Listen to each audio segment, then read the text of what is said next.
buenas tardes a todos.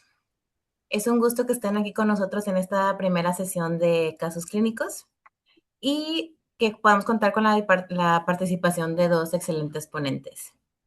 En primer lugar, pues el doctor Omar Treviño Cavazos es especialista en ginecología y obstetricia con subespecialidad en urología ginecológica y forma parte del cuerpo médico del Hospital Universitario Dr. José Eleuterio González de la Universidad Autónoma de Nuevo León. Su práctica se enfoca en el manejo de patologías del piso pélvico y trastornos urinarios femeninos, combinando la atención clínica con la formación de recursos humanos y la investigación en esta área. El doctor Treviño nos va a presentar el caso de una paciente femenina de 25 años con síntomas urinarios irritativos y dolor suprapúbico de 2 años de evolución, inicialmente manejada como infección urinaria recurrente a pesar de contar con urocultivos negativos. Ante la persistencia del cuadro y la ausencia de evidencia infecciosa, se confirmó el diagnóstico de cistitis intersticial mediante citoscopía con hidrodistensión, lo cual el doctor Treviño pues, nos va a especificar más en su ponencia.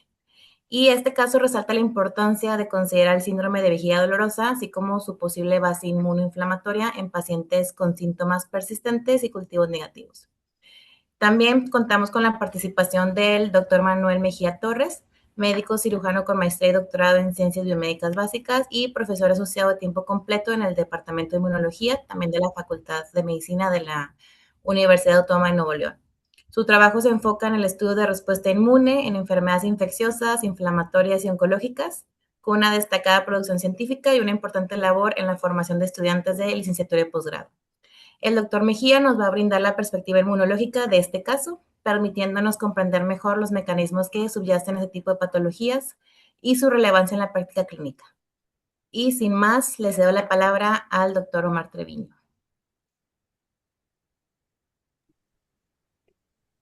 Hola, buenas noches a todos. Primero que nada, pues quisiera agradecer a Raquel y a la Sociedad de Inmunología de México por la invitación, para empezar a hacer esta mancuerna entre así como decía el doctor Eduardo Ferat, entre los clínicos y los de ciencias básicas, ¿verdad? Es importante, voy a empezar a compartir mi pantalla. Es importante este tema, ya que es un tema que no es muy bien conocido. Ahí se ve bien la pantalla. Sí, No es muy conocido por incluso los ginecólogos, algunos urólogos y médicos generales. Es una patología que ya nos llega a una paciente pues muy avanzada. Nos llegan pacientes que piensan que tienen infecciones recurrentes que no se quitan, pacientes que han estado con antibióticos orales, intravenosos, y pues que ya llega una paciente muy fastidiada ya que no, pues no cree en nosotros los médicos. Entonces, muchas gracias por la participación. Vamos a empezar con el caso clínico, una paciente de 25 años, antecedentes de importancia. Bueno, la paciente tiene un trastorno de estrés postraumático en tratamiento con la venlafaxina. Como quirúrgicos, tiene una resección de quiste piloidal en 3 ocasiones, una resección de un tumor benigno en cresta ilíaca. Sus antecedentes ginecobstétricos, bueno, ella es una paciente que tuvo su menarca a los 12 años, es normorreglada, y es gesta uno con un parto. Aquí el motivo de envío a nuestra unidad, bueno, fue un síndrome doloroso vesical como tal. En sí, bueno, esto ya fue después de que lo vean nuestros residentes, porque en primera instancia estaba como infecciones urinarias recurrentes. Entre los síntomas, cuando llegó con nosotros, tenía una frecuencia diurna de 15, o sea que en todo el día orinaba 15 veces, por la noche 4. No presentaba urgencia ni ningún tipo de incontinencia. La paciente, más que urgencia, ella refería que acudía a orinar por dolor. ¿Ok? Aquí nada más como para darle un mejor entendimiento, una frecuencia diurna de 15, bueno, lo normal en una mujer son 7 y nocturna, pues a esta edad no debería ser ninguna, ¿verdad? Ingesta de líquidos normales de 2 litros, refería que de irritante solamente refresco y café ocasional, no refería que se agravaba con ninguno de estos. En cuanto a su micción, ella tenía una micción dependiente de posición, no había retardo ni pujo, el chorro continuo, pero delgado y con dolor en la micción. Ella tenía una vida sexual activa, refería a dispareunia tanto al inicio como durante la penetración. Refería a la dispareunia hacia la pared vaginal anterior. No refería a dolor ni molestias ni síntomas anorrectales como irritativos urinarios. Ella refería a disuria en todas las micciones y en ocasiones ella refería a hematuria, sobre todo cuando se aguantaban un poco las ganas y por los médicos a los que había ido, la tenían como un diagnóstico de infecciones recurrentes de hace 2 años, multitratada, como ya les había dicho, con múltiples tratamientos, incluso le dieron la vacuna sin mejoría, con mejoría parcial. En ocasiones, ella el dolor lo refiere suprapúbico, predominio al llenado de la vejiga, cuando se va llenando la vejiga, y algo de alivio posterior. Entonces, con un dolor premicción de 8 de 10, transmicción 10 de 10 y posmicción 4 de 10. ¿Ok? En estas pacientes, ahí está. En estas pacientes siempre nosotros, para darnos una idea y hacerlo un poquito más objetivo, pedimos algo que se llama diarios vesicales. Son prácticamente apuntar las veces y los volúmenes de la orina y las ingestas. Esto hacemos un promedio de 3 días y con esto nos damos una idea de los volúmenes, que es muy importante. Un volumen normal va de 300 a 500. Volúmenes disminuidos y micciones aumentadas pues nos hace pensar ya o en una vejiga hiperactiva, pero si se acompaña de dolor, pues de un doloroso vesical o cistitis intersticial. En esta paciente, como vemos, tiene una ingesta de 1.300 mililitros. La paciente, pues poco a poco van solas, perdón, creando hábitos para tomar menos líquidos por el mismo dolor. Las pacientes no quieren ir al baño, a veces incluso se deshidratan para ir lo menos posible. Ella tenía una frecuencia diurna de 17 y nocturna de 5 sin urgencia ni incontinencia. El volumen máximo de esta paciente es de 125 con un volumen mínimo de 30 mililitros y promedio de 85 mililitros. Son volúmenes muy disminuidos, o sea que tienen con 80 mililitros, 30 mililitros en ocasiones ya presenta dolor. Al examen físico, reflejos normales para la tos negativa, orina residual 10 mililitros, que es normal, no hay evidencia de prolapso. Lo que sí llama la atención es que el piso pélvico estaba hipertónico, estaba, por así decirlo, contracturado y tenía puntos dolorosos en múltiples músculos del elevador del ano, además de dolor a la palpación hacia la pared anterior en la topografía de la vejiga y bueno, el uretra que refería a un dolor 8 de 10. Le realizamos unas pruebas de consultorio, es prácticamente una cistometría. Aquí, bueno, aquí queremos ver que no tenga incontinencia y los volúmenes y qué tanto es el dolor. La paciente llegó hasta 120 mililitros con un dolor 9 de 10. Refiere ardor desde que se colocó la sonda y durante todo el llenado. eh, Dejó orina risueña de 30 mililitros, en realidad no es muy importante en este caso, y al finalizar la micción, por el mismo llenado, presentó algo de hematuria. Aquí es importante mencionar que el urocultivo como el cultivo vaginal son negativos, nosotros siempre los hacemos de rutina, para considerarlo ya como un doloroso vesical, ¿no? Esta es la cistoscopía. Voy a poner el video.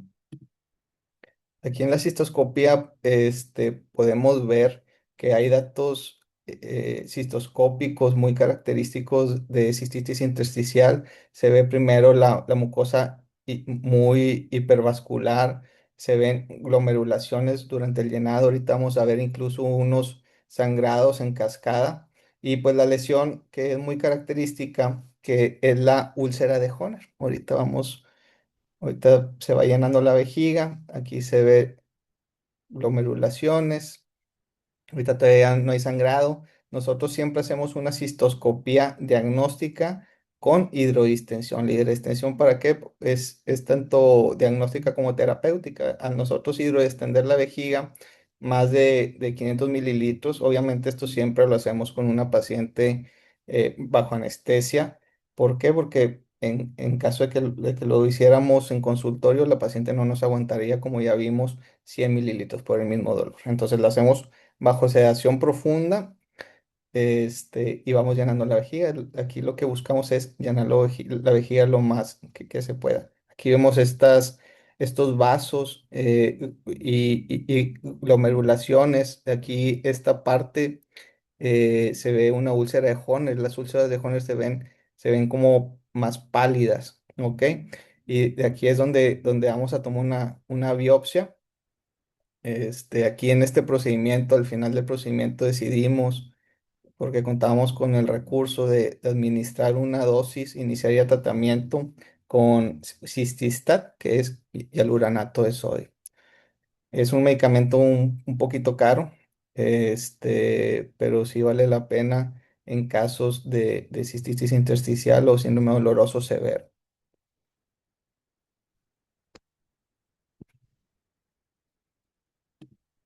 Aquí ya se empieza a ver el sangrado. Es un sangradito en capa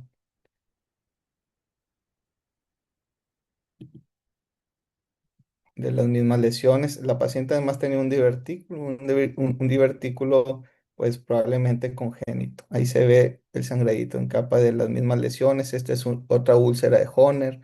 Esta es otra úlcera de Horner que se ve incluso un poquito más característica. Acá arriba también se ve una. Entonces es una vejiga que está muy dañada ya. En la biopsia vesical lo que nos reportan es inflamación crónica, aumento de los mastocitos, que esto es muy característico de la cistitis intersticial, y fibrosis de la submucosa, y también como conclusión datos compatibles con cistitis intersticial. En cuanto a la clasificación de la ESI, que es la que usamos para clasificar qué grado de síndrome doloroso o cistitis intersticial tiene, llegamos a que es una ESI 3B. Esta clasificación se toman en cuenta tanto hallazgos de la cistoscopia con hidrodistensión como hallazgos histopatológicos. Incluso en caso de no tomar una biopsia, bueno, también se considera esta clasificación, pero sería una 3X, por ejemplo. Lo ideal es siempre tomar biopsia. La biopsia de una úlcera de Horner nos da muchos datos y también nos puede dar incluso mejoría de los síntomas de dolor. Entonces, ¿por qué es una 3B? Porque presenta las úlceras de Horner, que son las lesiones este, de característicos, y esto habla de que es una cistitis intersticial con un fenotipo ulcerativo. Y en cuanto a la biopsia, bueno, es una biopsia positiva en la cual nos reportan inflamación, mastocitos y fibrosis. Entonces, es una 3B. Aquí, dentro de los diagnósticos de esta paciente, bueno, cistitis intersticial es CIC-3B. Además, la paciente tenía esto que les menciono, un síndrome miofacial de piso pélvico. El síndrome miofacial de piso pélvico es un síndrome que se caracteriza por hipertonía del piso pélvico. Muchas veces puede estar dado por algún factor, alguna infección vaginal que tuvo o algún otro proceso inflamatorio como una cistitis intersticial. Incluso estas dos se encuentran al mismo tiempo hasta en un 40%. Y bueno, su trastorno de estrés postraumático, que también muchas veces va de la mano de este tipo de patologías de dolor y siempre presentan ahí algún proceso psiquiátrico y que puede ir empeorando. ¿Qué es lo que hicimos con esta paciente? Bueno, como tratamiento se considera la hidrodistensión, que sí mejoró algo los síntomas. La aplicación del Cististat, en esta paciente aplicamos 6 dosis. También aquí nos ayudamos con la hidroxicina, que es un medicamento que está aprobado para este padecimiento, que es antihistamínico, que nos ayuda para la inflamación. Aunado a esto, la rehabilitación de piso pélvico, esto más enfocado al síndrome miofascial de piso pélvico para relajar los músculos de piso pélvico y también relajar, mejorar el dolor en cuanto a la dispareunia. Bueno, en conclusiones, más allá de una cistitis intersticial, esta paciente, bueno, presentaba un síndrome complejo donde el dolor, disfunción y sensibilización del piso pélvico van a converger en esta misma entidad, ya que la paciente presentaba ambas patologías del piso pélvico, el miofacial junto con el doloroso vesical. Esta paciente evolucionó con mejoría significativa. Es difícil llegar a una mejoría 10 de 10. La paciente llegó a una mejoría 8 de 10 y son pacientes que realmente no hay una cura en sí, pero sí podemos sobrellevar los síntomas con este tipo de tratamientos. La recuperación nos ayudó mucho en cuanto a la mejoría de su calidad de vida. Este caso refuerza que esta es una entidad con hallazgos bien definidos y tratables, en la que el enfoque individualizado a cada paciente va a marcar la diferencia entre la cronicidad incapacitante y el control clínico efectivo. Entonces, esta paciente realmente le fue bien. Hay pacientes que incluso con este tipo de tratamientos no llegan ni a un 4 de 10 en cuanto a mejoría del dolor. Hay pacientes que llegamos a hacer infiltraciones del detrusor y de la mucosa con plasma rico en plaquetas, que es pues actualmente en nuestro país no está autorizado por la COFEPRIS, pero pues es algo que se hace para mejorar un poco los pacientes. Si hay artículos que hablan de esto, hay artículos que hablan también de otras instilaciones, de domoso, etcétera. Pero aquí se intenta hacer pues todo lo que tenemos a la mano en cuanto a nuestro servicio en nuestra institución. Pues a esta paciente le ha ido bien hasta el momento, pero sí tienden a tener recaídas. Ya lo último es neuromodulación con un dispositivo que es un InterStim, que es a nivel sacro, pero es un procedimiento pues muy caro, que cuesta el aparato como 300,000 pesos. Muchas aseguradoras ya no lo tienen, no lo validan. Y eso es todo por mí. Muchas gracias por la invitación. Bueno, agradecemos mucho la participación del doctor Omar por presentarnos el caso clínico. Vamos entonces con la presentación del doctor Manuel Mejía para ver la parte inmunológica de este tipo de enfermedad. Adelante, doctor Mejía.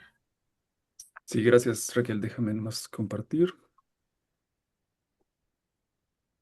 Mm,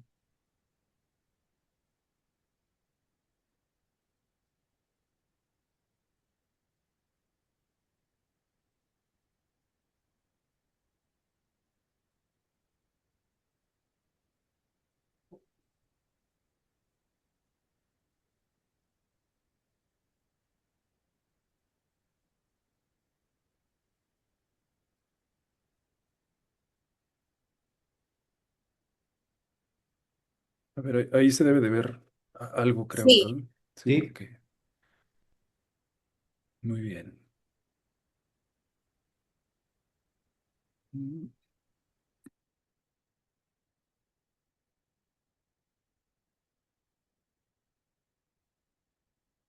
Bueno, creo que ahí se ve el puntero digital, ¿no? sí, sí se ve.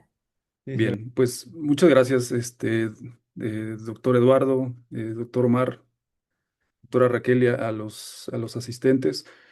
Y a la Sociedad Mexicana de Inmunología nuevamente por invitarme o invitarnos a estas sesiones académicas que creo que son muy, muy valiosas y pues para mí me da mucho gusto participar y estar aquí eh, hablando de cosas que al menos personalmente se me hacen muy, muy interesantes.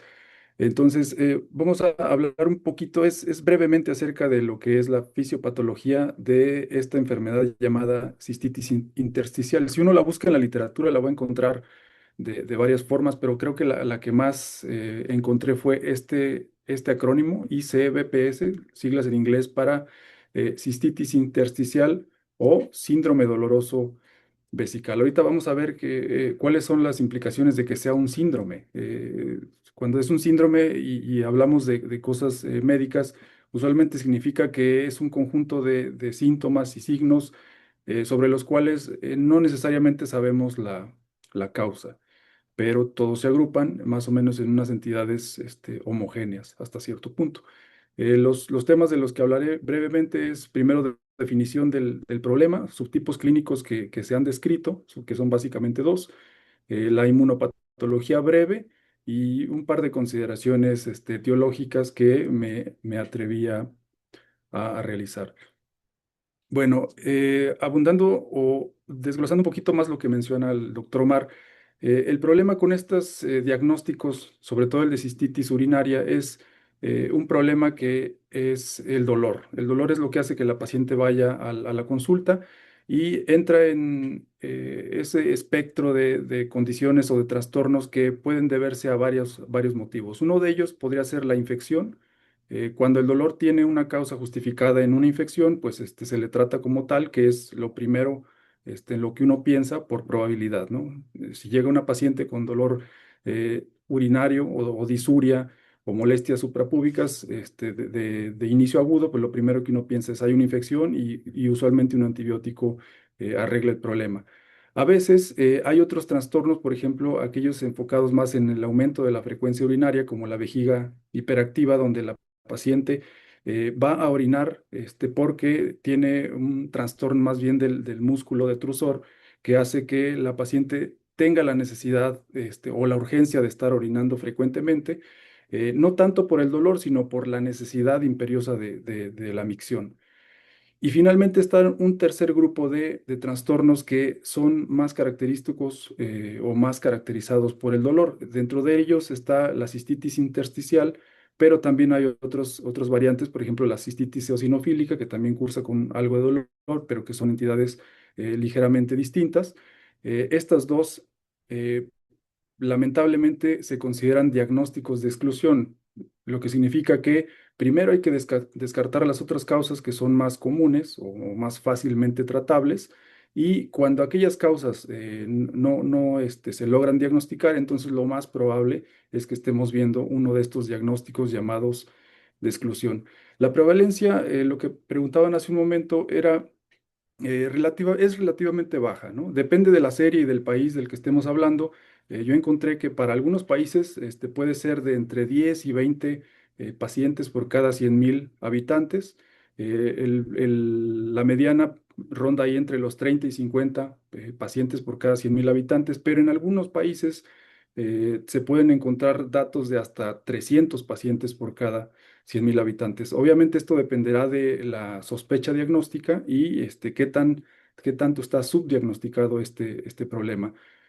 Como se ha mencionado, la incidencia principalmente o la prevalencia predomina en mujeres, y el gran problema con este trastorno es que afecta mucho la calidad de vida. Las lesiones que nos mostró ahorita el doctor en la cistoscopía, aquí las tengo en fotos, ¿no? Son estáticas, pero creo que sirvió mucho el video para poder entender de dónde vienen, ¿sí? Eh, Normalmente las lesiones se ven de esta forma. Bueno, una vejiga sin lesiones o de aspecto que se le llama que no tiene glomerulaciones, se ve de esta forma. Ahí hay unos vasos sanguíneos que se ven en la pared que claro que no deberían de estar. Una vejiga sana puede tenerlos, pero cuando empiezan a aumentar su grosor y su cantidad, pues entonces estamos hablando de que la pared está empezando a aumentar su vasculatura y algún proceso, sobre todo inflamatorio, debe estar sucediendo allí. Luego viene la serie de glomerulaciones, que son estos pequeños grumos que se logran ver pegados a la pared, en algunos franca hemorragia, como mencionó el doctor en cascada, que siguen siendo, por más aparatosos que sean, siguen siendo una lesión benigna en relación a lo que viene a ser la lesión de Horner, que es la que viene abajo. Estas lesiones Horner, para que nos podamos entender, son algo así como las aftas que todo el mundo hemos padecido en algún momento en la garganta o en la mucosa faríngea.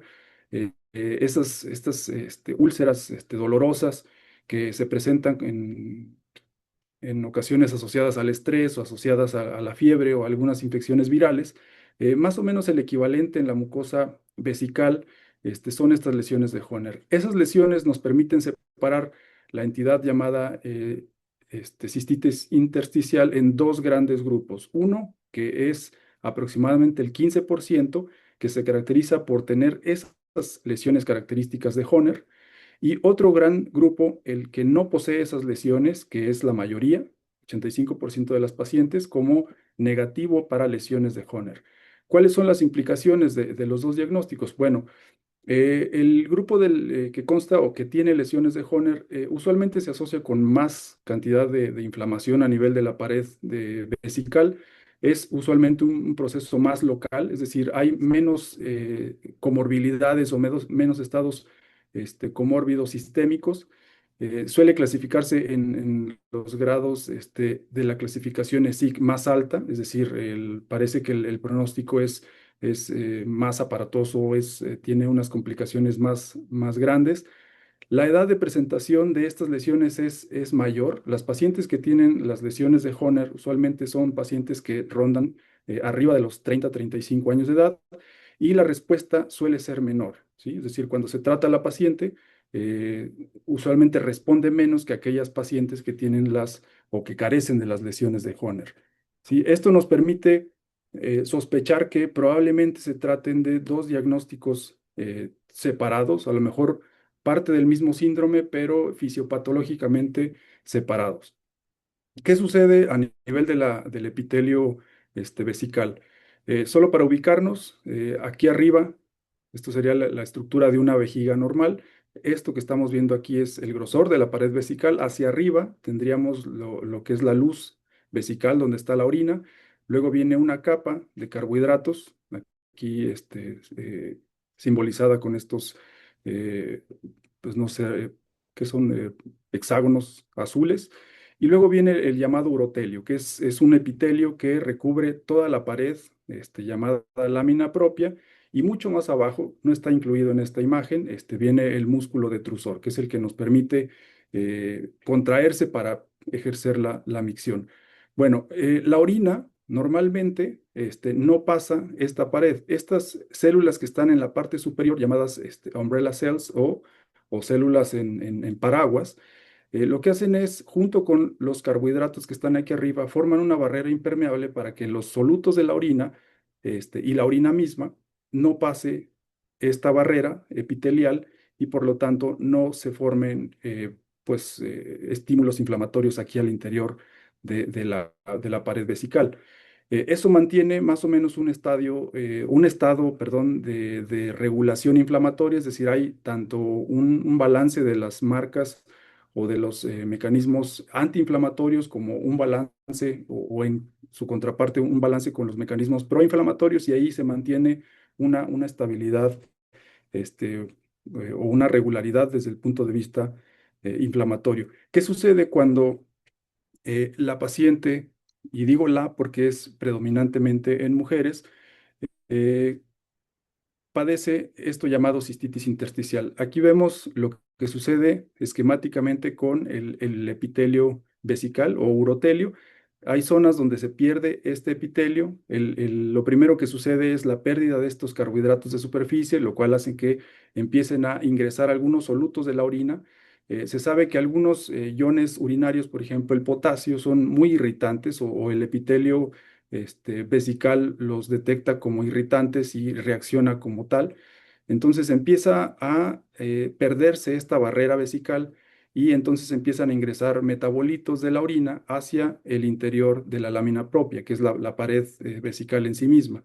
Esto hace que haya una liberación de gran cantidad de especies reactivas de oxígeno, se prenden vías inflamatorias en el interior de la lámina propia y entonces ese equilibrio delicado que había entre las señales anti y proinflamatorias favorece ahora la inflamación y entonces empieza todo este desastre doloroso llamado cistitis intersticial. ¿Qué pasa si nosotros vemos con métodos de inmunistoquímica o histopatológicos la pared vesical? Aquí tenemos, por ejemplo, una serie que se hizo en un grupo de pacientes con cistitis intersticial de la variedad que presenta lesiones de Horner, y arriba un control no relacionado, es decir, un sujeto relativamente sano que se tuvo que tomar una biopsia por otras razones. Y lo que se hizo fue aquí contrastar la cantidad de leucocitos que estaban infiltrando el tejido vesical. Sabemos que las principales o las únicas células inflamatorias en el caso de células que promueven y sostienen la inflamación en el largo plazo son los leucocitos. Y los leucocitos que infiltran el tejido normalmente lo que hacen es perpetuar esos mecanismos proinflamatorios en el tiempo.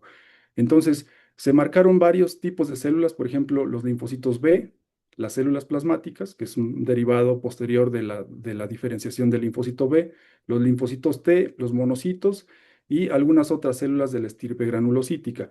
Lo que vemos es que en el tejido vesical de un sujeto normal hay unos cuantos linfocitos T, lo cual es normal porque los linfocitos T están patrullando todos los tejidos todo el tiempo. Lo vemos como estos puntitos cafés sobre el tejido que sería la lámina propia, y en la parte superior estaría el urotelio. Pero para el resto de células básicamente no tenemos presencia ni de linfocitos B, ni de plasmáticas, ni de las otras estirpes celulares. ¿Qué pasa en los pacientes que presentan cistitis intersticial con lesiones de Horner? Pues aquí vemos la gran cantidad o la abrumadora cantidad de células B y de células plasmáticas y de células T. La relevancia de estas tres células es que son células de inmunidad adaptativa que sí tienen la capacidad de vivir durante meses o años, entonces sí pueden perpetuar el trastorno inflamatorio en el largo plazo. Quizá los monocitos y los neutrófilos no tengan esa capacidad, pero como también están aumentados, significa que aquí lo que estamos viendo a nivel tisular es una gran cantidad de inflamación. Esto no nos indica la causa, simplemente nos indica que hay un proceso inflamatorio que está llevándose a cabo y que es lo suficientemente intenso como para echarle la culpa por los síntomas que tiene la paciente. Si a la par de medir leucocitos, medimos citocinas inflamatorias, que son los elementos que producen los leucocitos para sostener la inflamación, encontramos lo mismo. Las concentraciones de interleucina 6 y de factor de necrosis tumoral alfa están aumentados, pero principalmente en el paciente con cistitis intersticial de la variedad positiva para lesiones de Horner, que son estos rombos en color rosa morado, ¿sí? Si lo vemos ahora en la variedad que no es positiva para lesiones de Horner, vemos que parecieran dos entidades completamente diferentes, ¿sí? El control no relacionado y las variantes de cistitis que no tienen lesiones de Horner se comportan desde el punto de vista inflamatorio de manera muy, muy similar. Entonces, recapitulando, lo que tenemos es con este diagnóstico un par de diagnósticos que pareciera que están pegados, ¿no? Uno llamado cistitis intersticial, que si lo podemos identificar como aquella que tiene las lesiones de Horner positivas. Esos pacientes podríamos decir que tienen la parte IC del acrónimo, ¿sí? Es decir, tienen la cistitis intersticial, cistitis porque es un proceso inflamatorio que está sucediendo justo en la pared vesical, identificada o dando por hecho que tienen las lesiones de Horner presentes. Y alrededor tenemos lo que llamaríamos un síndrome doloroso vesical, que podría ser, o de hecho es la traducción literal de este acrónimo, BPS. Ese síndrome doloroso vesical habla por el resto de las pacientes, es decir, el otro 85% de pacientes que no tienen las lesiones de Horner, por eso se llama aquí NH, LD, es enfermedad sin lesiones de Horner, explica el otro gran porcentaje. Pero esto hay que tenerlo en perspectiva porque esos diagnósticos, la cistitis en general, forman parte de un espectro mucho más grande de trastornos, por ejemplo, asociados con dolor pélvico crónico, ¿sí? Dentro del cual también podríamos incluir aquí la endometriosis, que es un diagnóstico ligeramente distinto, bueno, de causas aparentemente distintas, pero que el paciente muchas veces lo siente con los síntomas muy parecidos, ¿no? O le da síntomas o el paciente se queja de síntomas muy parecidos a la cistitis intersticial en algunos casos. Y todavía más hacia afuera, esto puede ser parte de un síndrome doloroso crónico. De aquí sí tenemos evidencia, sobre todo epidemiológica, de que estos pacientes, como lo mencionó el doctor Omar, muchas veces tienen también presentes otros antecedentes comórbidos, por ejemplo, la fibromialgia, el trastorno de estrés postraumático o la depresión, que nos hace sospechar que a lo mejor todos estos trastornos están relacionados de alguna forma, ¿sí? Ya sea a través de inervación o a través de la vinculación entre el sistema inmune y el sistema nervioso periférico, pero hay algo que seguramente los está haciendo pertenecer al mismo tipo de fisiopatología. Y bueno, aquí, perdón, no veo, creo que perdí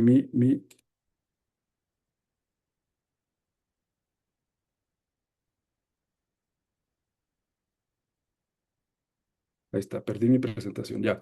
Eh, ya casi para terminar, quiero hacer un par de consideraciones que a mi juicio, me parecieron interesantes, ¿no? ¿Qué pasaría si yo trato de trasladar o aventurarme a dar una hipótesis acerca de la causa etiológica de este trastorno? Hay un par de elementos que quisiera poner en la mesa, nomás como discusión. Uno de ellos son la asociación de este diagnóstico con autoinmunidad, y otro de ellos es la asociación de este diagnóstico, cistitis intersticial, con las polineuropatías, que es una enfermedad del sistema nervioso periférico o de los nervios periféricos, donde hay lesiones en todas las terminales nerviosas que llegan a los epitelios, sea piel, sea mucosas. Y en este caso, el urotelio es una mucosa. Entonces, se ha visto que el 50% de los pacientes que tienen fibromialgia, que es un estado comórbido de los pacientes con cistitis intersticial, tienen neuropatía de fibras pequeñas. Eso se define como, este es un corte de piel, aquí tenemos una tinción por inmunistoquímica para una proteína que marca terminales nerviosas periféricas, ahí en la dermis. Entonces, normalmente estas terminales están metidas aquí en la dermis y deben de ser, pues, variadas, ¿no? Tiene que haber una buena cantidad de esas terminales. Pero en el paciente que empieza a tener datos de neuropatía periférica, sobre todo de la polineuropatía, estas terminales que se ven a la izquierda se pierden. Aquí a la derecha vemos una dermis donde tiene únicamente una terminal nerviosa, significa que aquí debe haber otras que ya no están por alguna razón. Eso se le considera como un factor positivo que indica que hay un dato de polineuropatía. Y eso se ha visto asociado a síndromes dolorosos de los denominados complejos, síndromes dolorosos regionales complejos, que son enfermedades neurológicas donde el único síntoma que predomina en los pacientes es dolor. Dolor innecesario, dolor crónico, dolor insidioso, dolor que no se va con ningún tratamiento. Entonces, muchas veces el dolor viene originado por estas terminales nerviosas. Sabemos también que esas terminales nerviosas tienen la capacidad de producir algunos elementos como la sustancia P, que por sí mismos pueden iniciar las respuestas inflamatorias, pero por sí mismos también son aquello que nosotros detectamos como dolor.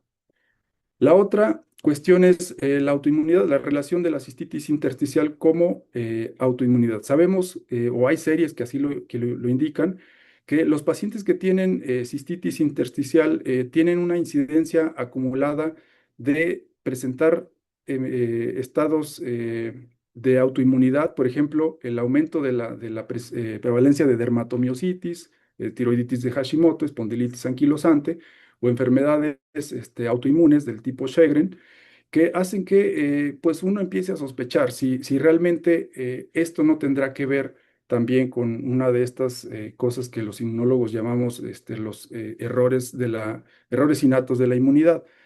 Normalmente los errores innatos de la inmunidad uno los asocia con la predisposición a infecciones, ¿sí? Algunos asociados a síndromes, y básicamente uno se enfoca en las infecciones.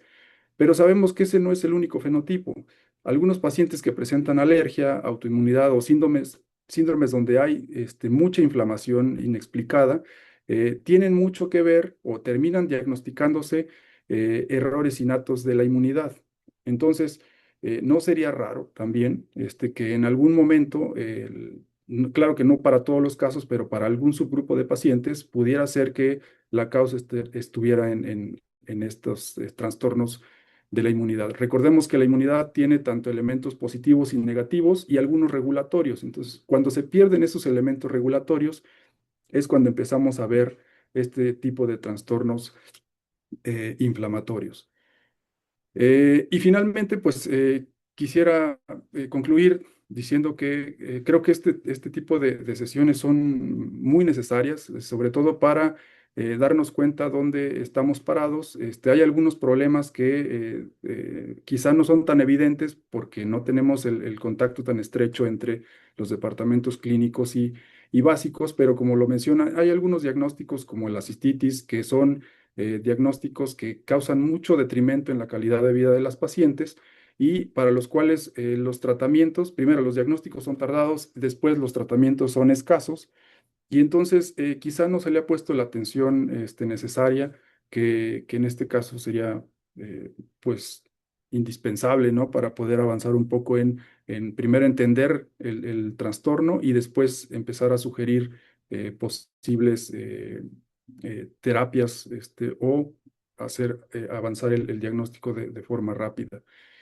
Eh, Siempre y cuando, pues pensando, pues esté uno pensando en los pacientes, ¿no?